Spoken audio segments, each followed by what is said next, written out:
Hello everybody. I'm Arjun Kulipara. I'm a junior in Shrewsbury High School, and that's Amir Syed. Yeah, I'm Amir. I'm a senior, also Shrewsbury High. Yeah, and that is our mentor, Dr. Amanti Samare. Hi, everyone. I'm a data And scientist. Yeah. yeah, and our topic is goals, patterns, predictions, and end-to-end analysis of match data in the Spanish Football League, also called as La Liga. We chose this, or I chose this because I really love football, and I mostly watch Spanish Football League, La Liga. So yeah, oops, yeah. So let's get started. So first, we this is all our code which we set up, and we got the raw data from website called Kaggle, and yeah, from there we started like coding our stuff, There's and this is basically where is a very extensive data set of like obviously within this one league, like which teams were playing which teams, like how many shots were attempted on goal, like was it an away game or home game, things like that. Like just basically all the data that you could correlate to each other inside the league. yep, and this is all the data we had in the beginning. We chose to segregate them, and over here this was a lot of data which was not segregated, and they were missing, you could say.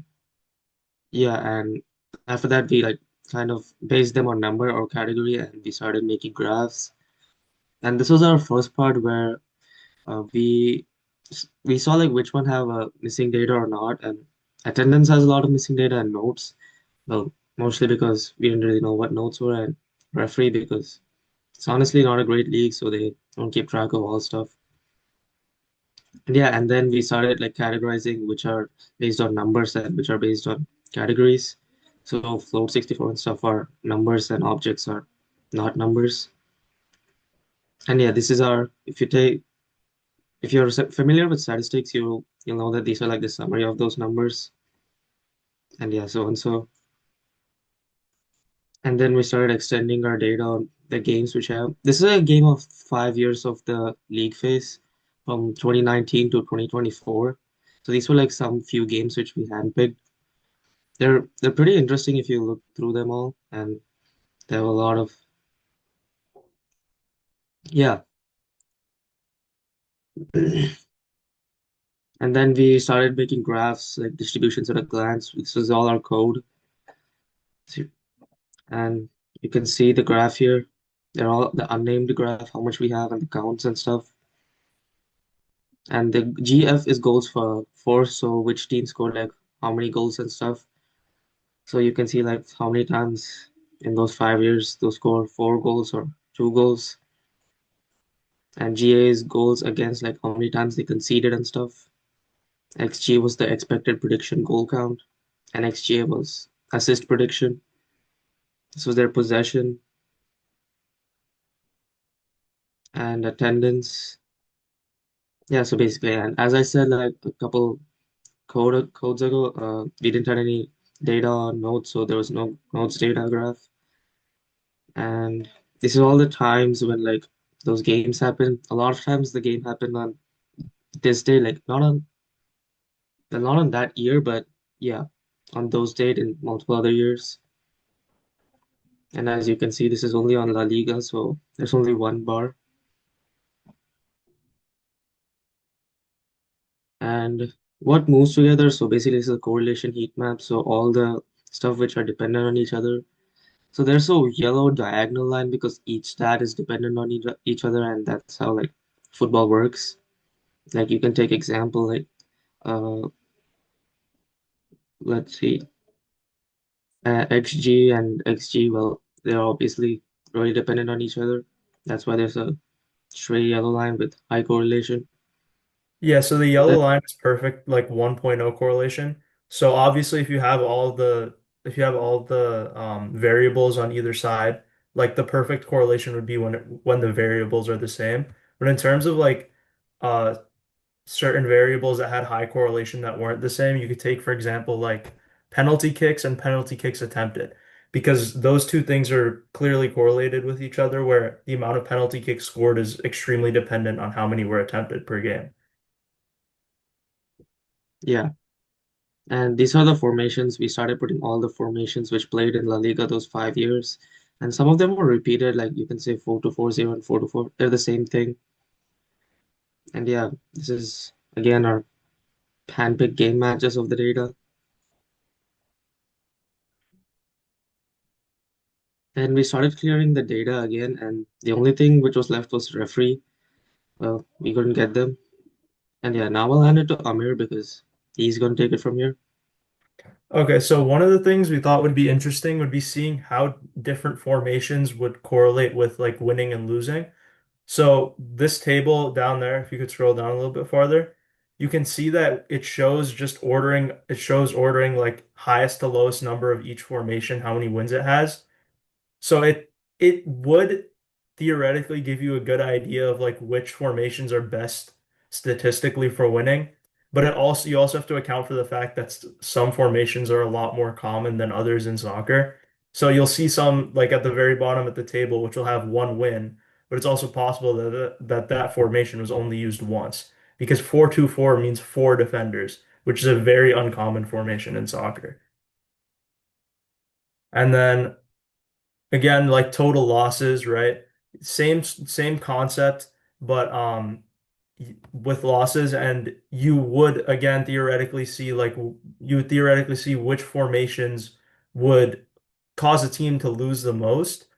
But also, if you scroll to the bottom of the table, you'll see which formations are not used very commonly. So at the bottom of the table, you'd see four strikers, two midfielders, four defenders is not a common formation, and therefore it has less wins and less losses associated with it.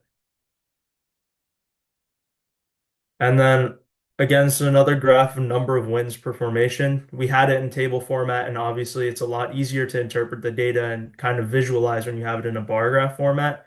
So this is just every formation that was present in the data set showing how many wins each one has over the last 5 years in La Liga.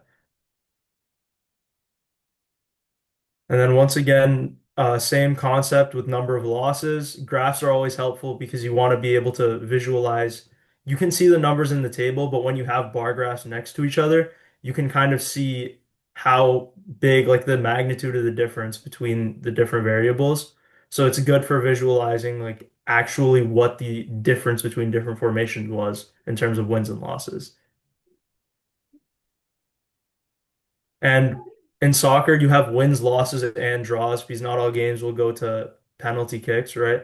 So once again, same sort of situation, but for each formation, based on which team, like it tells you how many times did the team over the last 5 years draw with their opponent based on the formation.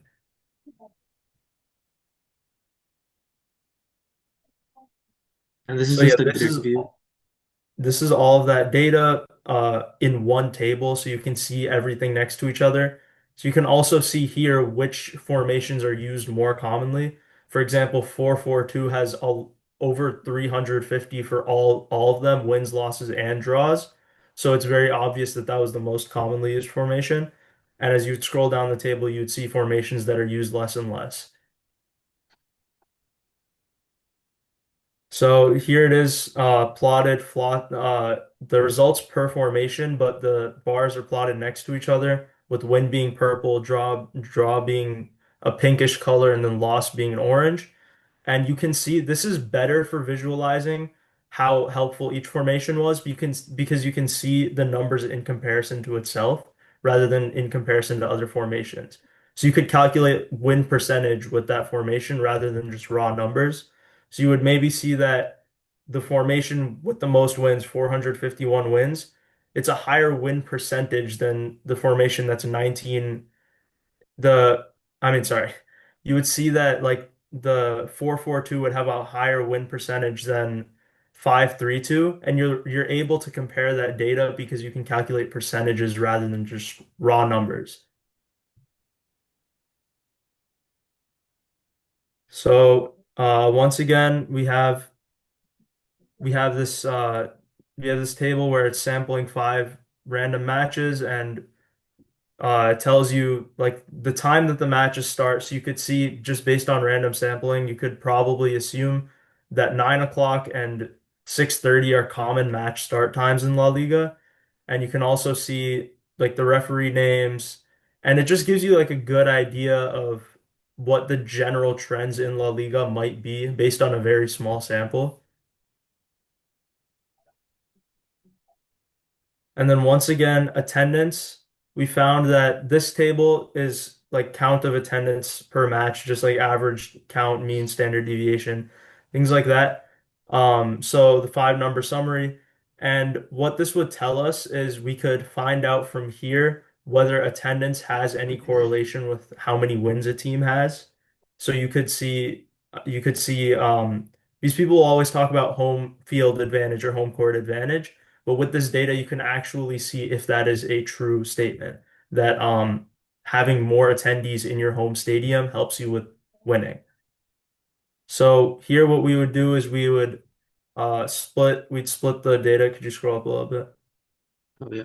We split the data into different bins for the attendance numbers, low, medium, and high, with the minimum value being zero to 14,831 would be a low bin, and then you'd have 14,832 to 36,648 would be medium, and then higher than that would be in the higher bin of attendance. So you can see like how the size of the attendance in each match correlates with win percentage.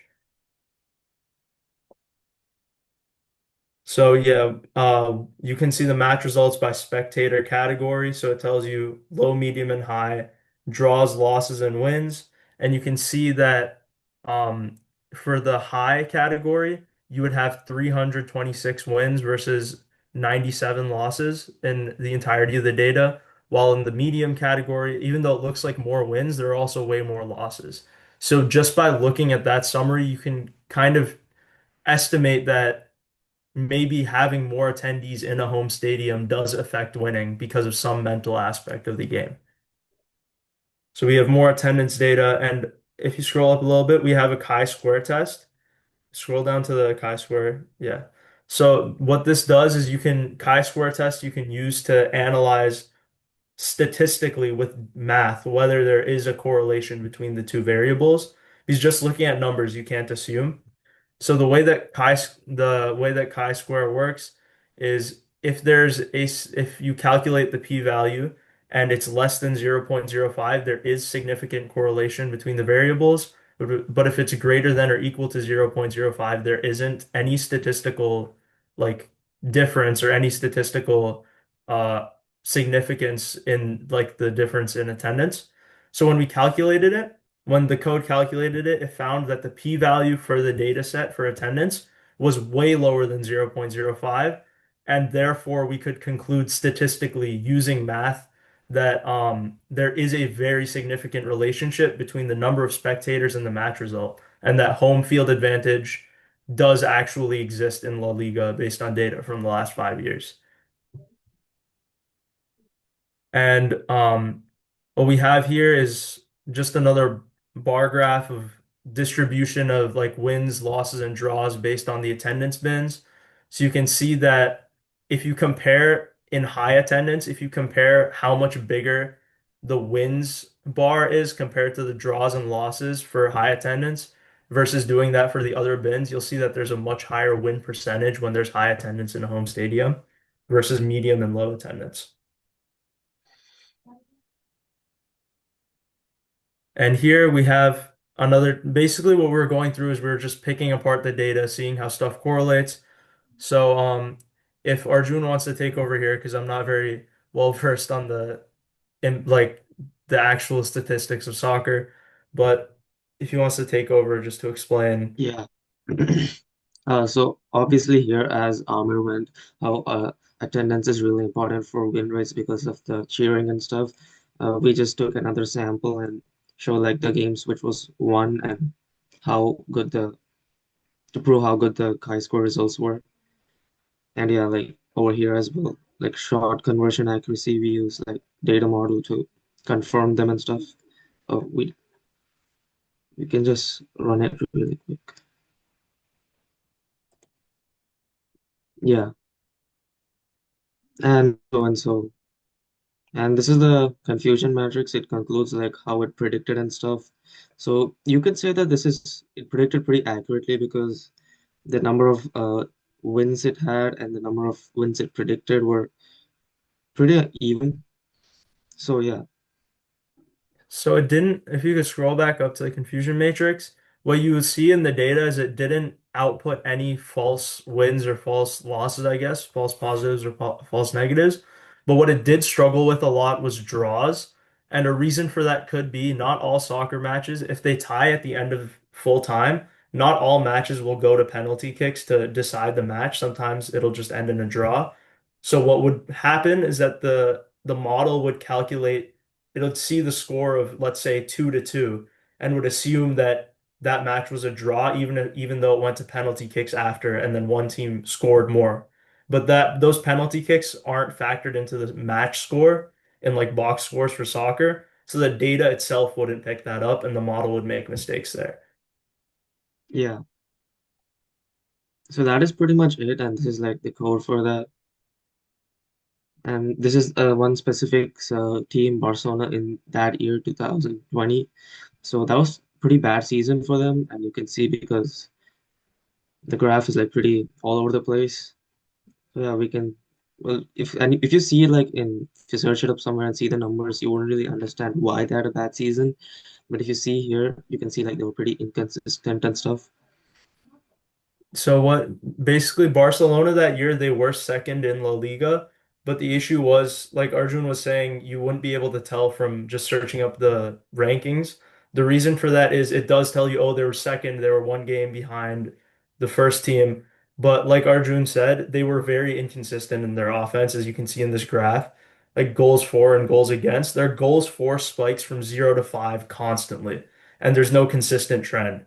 So even though they were winning more games, they weren't doing it consistently in the same way, where sometimes it would go to penalties or whatever. So they were winning and they were good in the rankings, but they weren't a consistent team, and that's what this graph is trying to show. Yeah, and this is just the bar view from for the same graph, and you can see how cumulative goal difference because this is it might seem like there's just four or five of these just going up and down, but it's a lot because there's not those many match days in La Liga. So yeah, they were pretty inconsistent, and you can conclude from here they had a bad season, like compared to all of their other seasons. This is all our code again. Yeah, that's it. Thank you guys for listening to our Thank you. presentation. So what we learned from this was you with one data set, there's a lot of things you can do to interpret the data and see how stuff correlates. Even with just basic numbers, you can see how obviously how the variables correlate, but also how certain things don't affect results. So yeah, thank you. And that's our Yeah, presentation. we're open to questions now. So Thank you, both of you. Avanti, would you want to say something about your Yeah, mentees? I wanted to say firstly, no, I know it may seem like there was a lot, but I'm really, really proud of both of them. Actually, this was the second data set that we went through. Like, just in terms of data exploration, they really like asked a lot of good questions throughout the process as well. And we we were wondering whether we should present slides or show the entire notebook, but actually we decided to show the notebook because even going through it like that is entire part of the learning as well, and I wanted you all to see exactly how much they did in we went through just introduction to machine learning they implemented one model here, but uh, and I asked them like they're very excited with other things they can do with this data or other data sets across different. I don't know anything about football, but I got to learn so much, or like soccer, because of them. So I'm really happy with you know how they went about exploring this data set and understanding more. And I hope it gets them excited about pursuing data in their future. Yes, I mean, I think I also don't know a lot about soccer, football, but this seemed to be very interesting, and I think the universality. Oh my God, the the way in which this can be implemented to any other data set, I think that it's really, really fantastic.